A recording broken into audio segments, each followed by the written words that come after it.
এক চোর চুরি করে পালানোর সময় দেখতে পেল যে একটি ছোট্ট শিশু একটি বেশ বড়সড় ব্যাগ নিয়ে রাস্তার পাশে বসে আছে। চোর মনে মনে চিন্তা করলো, পালিয়েই যখন যাচ্ছি সাথে শিশুটির ব্যাগটাও নিয়ে পালাই।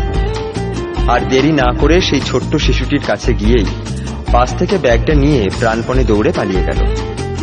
কিছুদূর যেতেই খেয়াল করলো ব্যাগটা বেশ বড়সড় হলেও বেশ হালকা।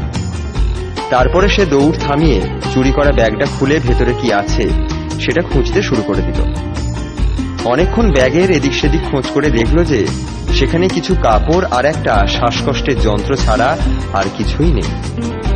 চোর তার চুরি করা ব্যাগের মধ্যে মূল্যবান কিছু না পেয়ে বেশ হতাশ হয়ে গেল।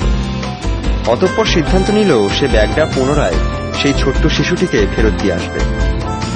যেখান থেকে সে ব্যাগটা চুরি করেছিল সেখানে উপস্থিত হতেই দেখতে পেল সেখানে ইতিমধ্যেই এক আজব ঘটনা ঘটে গেছে।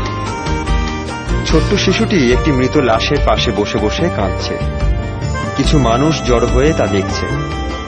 হতবাক হয়ে আরেকটু কাছে যেতেই উপস্থিত সকলের মুখে সে জানতে পারল মৃত লাশটি ছোট্ট শিশুটির মা। একটু আগেই নাকি শ্বাস বন্ধ হয়ে মৃত্যুবরণ করেছে।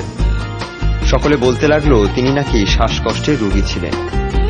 কথাগুলো শুনেই চোর ভয়ে ব্যাগটা পাশে রেখেই কোনো সাড়া শব্দ না করে সেখান থেকে প্রস্থান করল।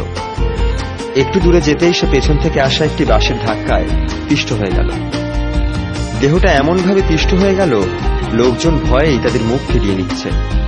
রাস্তার পাশেই পড়ে আছে তার নিথর দেহটা। কেউ মৃতদেহটির আশেপাশেও আসছে না। দুটো অজানা মৃতদেহ একটু আগেই তারা জীবিত ছিল। চোর যদি ব্যাগটা চুরি না করত ঘটনা হয়তো অন্যদিকেও মোড় নিতে পারত। হয়তো মহিলাটাও তার ছোট্ট শিশুটিকে রেখে পৃথিবীর মায়া ত্যাগ করত না।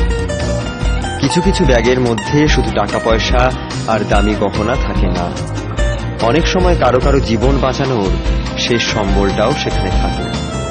অন্যের ক্ষতি করে হয়তো আজ বেঁচে গেলে তার মানে এই নয় কালকেও আপনি বেঁচে যাবেন।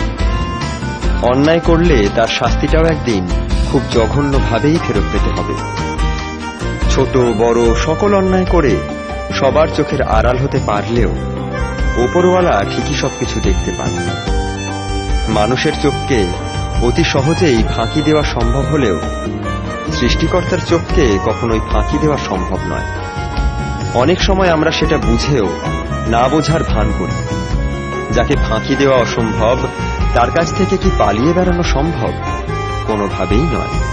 সৃষ্টিকর্তা বরাবরই সঠিক সময়ে সঠিক সিদ্ধান্তটি নিয়ে থাকেন। আমাদের ভিডিওগুলো ভালো লাগলে আমাদের পেজ লাইক দিতে পারেন এবং আমাদের